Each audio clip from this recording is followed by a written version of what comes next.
Good morning, my beautiful people. This is John from USA London. Welcome back to Sunday Talk episode number 100. Here, my goal is to help newcomers, permanent residents, and also US citizens. Today, I'm going to go over 10 questions I received from you guys, and also I have a new advice for newcomers to the United States of America coming from Will Smith. Before I start today's video, I wish you guys a happy Sunday. I hope your day is going well as planned. So let's hear the advice, and then we're going to start talking about the questions. Don't ever let somebody tell you you can't do something. Not even me. As you can hear, Will Smith say, don't let somebody tell you that you can't do something. Guys, if you want to do something, go do it. Don't let anybody stop you. Don't let anybody tell you that you cannot do that. You know, some of you guys who are newcomers here, well, some people, some of your relatives who are here before you will tell you that, okay, you cannot do this, you cannot do that based on their own experience. Only you can know for sure if you can do something or you cannot do something, okay? So don't let somebody tells you that you cannot do something.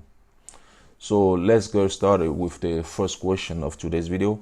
So the first question today will come from Nidhi Patel. Here is the question.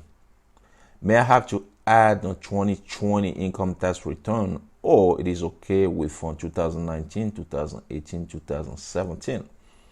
Well, thanks for your question. Usually, when you file your affidavit of support, you add the most recent tax return document to it, okay? And they recommend the most 3 years tax return. So we are in 2021. You should add 2020, 2019, and 2018. That's what you should add, okay? So to answer your question, yes, add the 2021 tax return to the document. The second question today will come from Maher Sultan. Here's the question. Hello, Mond.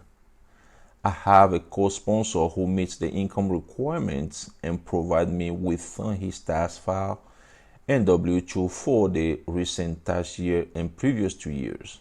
However, he lost his job and receiving unemployment for the past few months. Therefore, he don't have the paid stubs. Will his tax file and W-2 will work alone? Well, thanks for the question. The tax return and W-2 form will work, and also since the joint sponsor is getting an unemployment benefit, any document that prove that he's getting unemployment benefit showing the amount he's getting, if he can add those documents to the rest of the document, that will help as well, okay? So to answer your question, yes, those documents, because that's what he has, and yeah, that will work, okay? From my own experience and from what I know, that will work. Let's move to the third question of today's video. This one will come from American Lifestyle. Here's the question. What happens if anyone does create a computer electronic application, send an account for losing the letter of invoice ID and case number? Well, I don't really know if I understand this question, but here's what I think the viewer is asking. He's asking if somebody didn't create an account or didn't log into computer electronic application center yet, but he or she lost his case number and invoice ID, what the person should do? Well, if in that situation, you need to contact NVC, National Visa Center, to let them know, provide whatever information you need to provide, like petitioner information, the beneficiary information. That way they can give you your case number and invoice ID, which you're going to use to log into a computer electronic application center, okay? So let's move to another question here. This one's going to be question number 4. comes from Basimayem Kutema. Here's the question. Hi, John. After a month that I expedite my F2A category case, I saw in my computer electronic application center account a note saying the case has been expedited to post. What does this mean? I did not get any detailed email. What should I do? Well, thanks for the question. Usually when you get that type of message, when they say the case has been expedited to post, it means that the case was moved to the U.S. consulate where the beneficiary will go for interview. Okay, that's what it means. So at this point, there's nothing you can do but just wait until the U.S. consulate, make a decision, like they approve your case, and then tell you exactly what to do. Okay, so let's move to another question here. This one will come from TGTE. Here's the question. Hi, sir. My case on expedite and sent to embassy 4 months ago, but still now no interview appointment. Can I contact the embassy, or what can I do?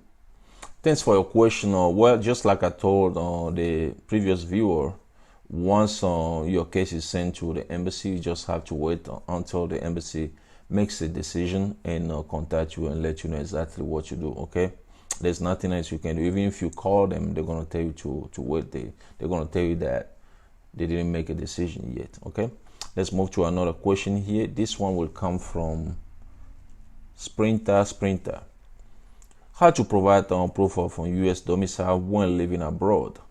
Can you give a sample, a writing and detailed explanation as to why they are not currently living in the United States and that they intend and maintain in the U.S. as their permanent residency? Thank you so much. Well, thanks for the question. Usually, if you want to provide proof of residence, if you are a petitioner living abroad, well, you're just going to provide any document that proves that you still have tight connection to United States of America. Okay, so you can use your voting record, you can use your bank statement, you can use a proof that you're still receiving mail, on your address. Okay, your permanent address, mailing address. Well, what else? Proof that you're still paying local tax, state tax, and government tax. All those stuff should be sufficient. Okay, you're just gonna upload those documents to NVC. Okay, that's what you do. You don't have to write any letter or anything. All right. Let's move to another question here. This one will come from Ebrima Tunkara. Here's the question. USA Mon. How long does a USA medical examination last for? Well, thanks for the question. Usually, the medical exam will last 6 months to 12 months, depending on the exams. Okay, some of the examination will expire in 6 months. Then you have to renew it. You have to do it again. Most of the time it's 12 months. Okay, let's move to another question here. This one will come from Haina and Ryan. Here's the question. I have a question regarding I-130 I filed for siblings. I received notice from USCIS that we will receive your case. What next? And can you please tell, please? Well, thanks for the question. When you file an I-130 petition, you send your document to USCIS. Of course, once they receive it, they're going to send you a notification, I-797, saying that they received your case. Well, at this point, you just have to wait until they approve the case. Okay, so for siblings, it can take a little bit longer. You just have to wait, and once they approve the case, USCIS will send you another letter called approval letter. Okay, and then let's move to another question here. This one will come from Yao Atito. Hi, John. Pregnancy can be a reason to. Please reply. Well, thanks for the question. Well, this person is asking this question under a video I made about how to expedite your case, the reason to expedite your case, basically, if I can say it like that.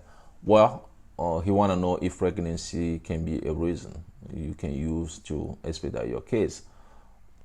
I heard that, if the pregnancy is getting to a term, like basically like your wife gonna give birth it's getting close to give birth, she's getting close to give birth, well, you can expedite your case based on that, but I'm not 100% sure. But right now, because of what is going on, I personally don't think that will work, because there is a lot of backlog. They're trying to schedule interview appointment for a lot of people. So that reason, I don't know for sure if it's gonna work, but it never hurt to try. Just try and see. And then let's move to the last question of today's video, which will come from Fawad Amadi. Here's the question. Hello, dear John. Thank you for more valuable information. I have some questions. How much is our expedite fee? Also, my wife is pregnant, about 7 months. Could I expedite my case? And my wife completed all the requirements of NVC 2 days before. I'm beneficiary, live in Afghanistan. Thanks. Well, thanks for the question. Like I just told the previous viewer, well, I heard that you can expedite your case based on your wife's pregnancy, especially if your wife is getting ready to give birth. But I'm not 100% sure. Okay, I'm not 100% sure. Just try and see what the U.S. consulate gonna say, what their decision is gonna be. But as far as fee, you don't have to pay any fee to expedite your case. Okay, don't let anybody tell you that you're gonna pay fees to do that. Maybe the person will charge you for the service, but to expedite your I-130 case, you don't have to pay any fee. Okay, it's free. So basically, that was the last question of today's video, guys. Thanks for watching. Once again, my name is John. Enjoy the rest of your day. If today is your birthday, happy birthday coming from John. And I'll talk to you guys in the next video next Sunday. Bye bye. USA Monde.